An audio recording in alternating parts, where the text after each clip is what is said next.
उत्तर प्रदेश विधानसभा चुनाव के 7वें चरण यानी कि अंतिम चरण का चुनाव आज है।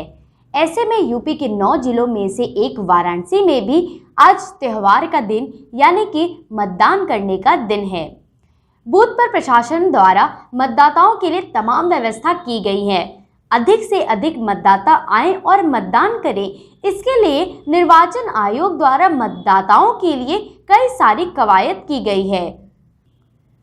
बूथ को मॉडल बूथ के रूप में आकर्षक ढंग से सजाया गया है। वाराणसी में 100 मॉडल बूथ, 16 महिला बूथ, 4 दिव्यांग बूथ बनाए गए हैं। सभी बूथों को अलग अलग नाम दिए गए हैं, तो कई बूथों को ऐसे सजाया गया है कि वह स्थल मतदाताओं को बेहद आकर्षित कर रही है। उसी में से एक वाराणसी के महात्मा गांधी काशी विद्यापीठ पर बना आदर्श मतदान केंद्र है। चलिए ले चलते हैं आपको इस केंद्र पर, जिसे मॉडल बूथ के रूप में बनाया गया है। जैसा कि आप देख सकते हैं कि इस मतदान केंद्र के बाहर की ओर ही मतदाताओं के स्वागत के लिए चूने से स्वागतम लिखा गया है। इसके साथ ही बूथ के गेट को गुब्बारों व बैनर के साथ आकर्षण ढंग से सजाया गया कि वह बूथ वहीं से ही मतदाताओं का आकर्षण अपनी ओर खींच लेती है। बूथ के अंदर भी जहां से मतदाताओं को चलकर अंदर जाना है, उस स्थान को भी चारों ओर गुब्बारों के गुच्छों को लगाकर सजाया गया है। इस मतदान केंद्र पर अंदर जाते ही ठीक सामने आपको सेल्फी पॉइंट दिखेगी। यह सेल्फी पॉइंट इसलिए बनाया गया क्योंकि आज के जनरेशन में बिना सेल्फी लिए, बिना सोशल मीडिया पर अपनी तस्वीरों को साझा किए किसी भी व्यक्ति का कोई भी काम पूरा नहीं माना जा सकता, जिसके चलते मानो यह सेल्फी पॉइंट इस बूथ की जान बनी पड़ी है। चलिए आपको लेकर चलते हैं इस बूथ में आगे की ओर, जहां बुजुर्ग मतदाताओं के लिए यहां पर व्हील चेयर की व्यवस्था की गई है और इसके साथ ही यहां प्रत्येक मतदाताओं की सुविधा का भी ध्यान रखा गया है। जैसे जैसे आप इस मतदान केंद्र पर आगे जाएंगे, आपको और भी आकर्षण चीज देखने को मिलेगी। इससे आप अंदाजा लगा ही सकते हैं कि निर्वाचन आयोग के आदेश पर वाराणसी में पोलिंग बूथ पर कितने साज सज्जा के साथ उसे आकर्षित बनाया गया है। मतदाताओं को जागरूक करने के लिए प्रशासन ने हर पहल कोशिश की है।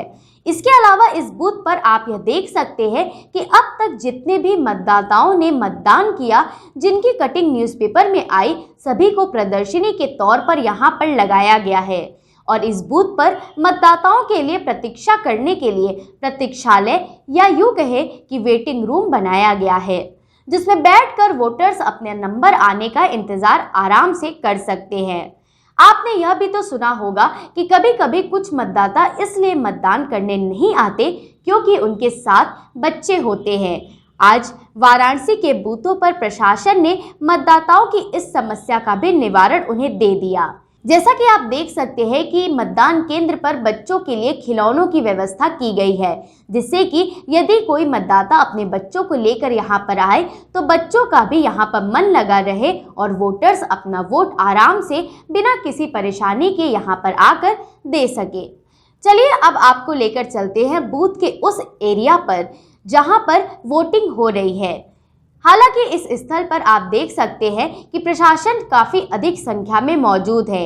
ईवीएम मशीन के पास मोबाइल ले जाने की अनुमति नहीं होती, इसलिए यहीं पर ये लोग अपना मोबाइल जमा करके अंदर जा रहे हैं और बेहद उत्साह के साथ अपना मतदान, अपना अधिकार और अपना कर्तव्य पूरा कर रहे हैं।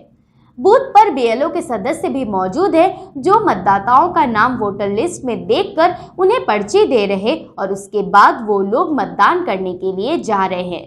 इसके अलावा वाराणसी में तमाम ऐसे ही कई बूथों को अधिक से अधिक मतदान करने के उद्देश्य से आकर्षण ढंग से सजाया गया है। प्रशासन और निर्वाचन आयोग की यह पहल मतदाताओं को जागरूक करने के लिए की गई और आज वाराणसी के बुजुर्गों से लेकर युवाओं में भी अपने देश का भविष्य बेहतर बनाने के लिए हमारा मतदान हमारी जिम्मेदारी के साथ उत्साह देखने को मिल रहा। जिस तरह से वाराणसी में महिलाओं के लिए पिंक बूथ, दिव्यांगों के लिए स्पेशल बूथ, तो वहीं पुलिस अधिकारियों के लिए अलग बूथ बनाए गए, जिससे मतदाता चाहे महिला हो या पुरुष, युवा हो या बुजुर्ग, दिव्यांग हो या अधिकारी, बूथ पर जाए और अपना मतदान कर अपने अधिकार को पूरा करे और देश के लिए एक अच्छे और बेहतर नेता का चुनाव करे। बड़ा मुद्दा होता है सामाजिक सुरक्षा। और विकास के साथ साथ राष्ट्रवाद भी एक बड़ा मुद्दा है, क्योंकि हम लोगों ने भी कुछ दिनों पहले ही 6 महीने के अंदर 2 बड़ी घटनाओं को देखा है। अफ़गानिस्तान को देखा है और यूक्रेन को देखा है। बहुत समृद्धशाली और एक बहुत ही बैकवर्ड 2 अलग-अलग विचारधाराओं के जो देश थे, जो दूसरे के ऊपर निर्भर थे। तो आत्मनिर्भरता जब तक होगी नहीं, तब तक विकास होगा नहीं, और उसके लिए संप्रभु होना बहुत ज़रूरी है, और संप्रभुता के लिए राष्ट्रवाद का होना बहुत ज़रूरी है, और सामाजिक सुरक्षा होना बहुत ज़रूरी है। सामाजिक सुरक्षा हमारा सबसे बड़ा मुद्दा है। यदि हम सामाजिक सुरक्षा के मुद्दे पर अपने आप को नहीं रखते हैं, तो यह अपने देश, अपने प्रदेश और अपने नगर के लोगों के लिए बहुत अच्छा नहीं होगा। इसलिए मेरा मतदान केवल और केवल राष्ट्रवाद और सामाजिक सुरक्षा के ऊपर है। जैसे कि आप जानते हैं, ह्यूमन रिसोर्सेज को जिसे कहते हैं, तो उसमें रोज़गार भी आता है, उसमें हेल्थ भी आता है, उसमें एजुकेशंस भी आता है, उसमें सारी चीज़ें आती हैं।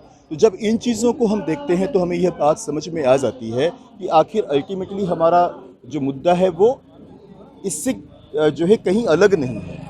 हम जब जो हिंदुत्व की बात करते हैं तो इसका मतलब होता है कि हम राष्ट्रवाद की बात करते हैं, और जो है राष्ट्रवाद, हिंदुत्व और विकास तीनों एक सबके पर्यायवाची ही हैं। तो हमारा मुद्दा उससे है, और उससे कहीं भी अनभिज्ञ नहीं है, कहीं उससे मैं जो है अलहदा नहीं है। एक दूसरे से सब एक दूसरे के पूरक हैं। से होश संभाला है, एक भी चुनाव मेरा छूटा नहीं है। हर चुनाव में मैंने वोट दिया है। एकदम सुबह पहला मेरा उद्देश्य रहता है कि सबसे पहला वोट मैं दूं। लगातार अवेयर किया जा रहा है लोगों को मतदान करने के लिए, जी परसेंटेज जी बढ़ाने के लिए, जी जी जी ताकि अच्छी सरकार बन सके, जी जनता जी जनार्दन की राय मिल सके। जी बिल्कुल ज़रूरी है, क्योंकि जब तक हम लोग एकजुट नहीं होंगे तब तक हम लोग आप अपने देश को सुदृढ़ नहीं बना पाएंगे। मुद्दा क्या रहा इस चुनाव? इस चुनाव का मुद्दा है सबसे बड़ी स्वच्छता। केवल जगह की स्वच्छता नहीं, राजनीति की स्वच्छता, आर्थिक स्वच्छता और देश की आत्मनिर्भरता, सबसे बड़ी चीज़ ये रही। और गरीबों का उद्धार, जो नौकरी पेशा लोग हैं उनको संतुष्ट करना, और जिनको नौकरी नहीं है, जिनके पास कमाने का कोई साधन नहीं है, उनको साधन देना, गृहिणियों को भी हर तरह से समृद्ध करना, आर्थिक रूप से, सामाजिक रूप से, हर प्रकार से, और देश के दुश्मनों को देश से बाहर खदेड़ खदेड़ के उनको ख़त्म कर देना, उनके अंदर घुस के, अपने देश में नहीं घुसने देना, उनके देश में घुस के उनको ख़त्म करना, सबसे बड़ी चीज़ ये रही। और आप लोगों ने देखा है, हमारी सरकार ने करके दिखाया है।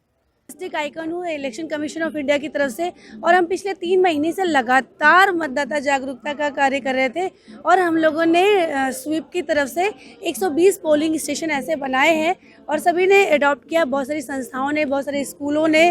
और तो ये मेरा पोलिंग बूथ था, तो मेरी भी जिम्मेदारी होती है, क्योंकि मैं एज ए आइकॉन अगर मैं दिखाती हूँ कि अपने लोकतंत्र का त्यौहार मनाने के लिए हम अपने पोलिंग बूथ को कैसे सजाएंगे। मेरा तो यही संदेश उन लोग के लिए कि आप भी अपने पोलिंग बूथ को ऐसे सजाइए, हमको करके दिखाना चाहिए, और ये मैंने करके दिखाया है। निश्चित ही आने वाले चुनाव में बहुत सारे लोग इस तरह अपने पोलिंग बूथ को सजाएंगे, और लोग जैसे अपने बाकी त्यौहार मनाते हैं तो लोकतंत्र का त्यौहार भी मनाएंगे। ढंग से सजाया गया है, बहुत अलग है और बहुत अच्छा है।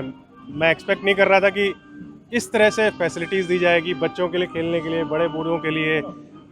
बहुत कोऑपरेटिव हैं सारे लोग यहाँ पे। मुद्दा क्या रहा है? देश, और जो फैसिलिटीज़ इन्होंने पिछले 5 साल में सरकार ने दी है, सारी चीज़ों को इतने सिस्टमेटिक ढंग से लेके चले वो फर्स्ट टाइम मेरा वोटर कार्ड आया तो I could vote it this time. कितनी खुशी है ये पहले? अच्छा लग रहा है। मुद्दा क्या रहा? यूथ क्या सोच रहा है? किस सोच के साथ में आपने अपना वोट किया? आई वुड से कि जो यूथ है उनको सबसे ज़्यादा भी ज़रूरत है नौकरी की, हर एक इंसान को। एक लाइवलीहुड। तो I think and I hope कि इसके तरफ ज़्यादा सरकार काम करे। मेन मुद्दा आपका ये जी है कि जी, youth को- सबका मेन मुद्दा पेट होता है ना, तो लाइवलीहुड के लिए आई थिंक सबको। क्या कर रहे हो अभी आप? मैं अभी अन्नपूर्णा सनबीम अन्नपूर्णा में टीचर हूँ।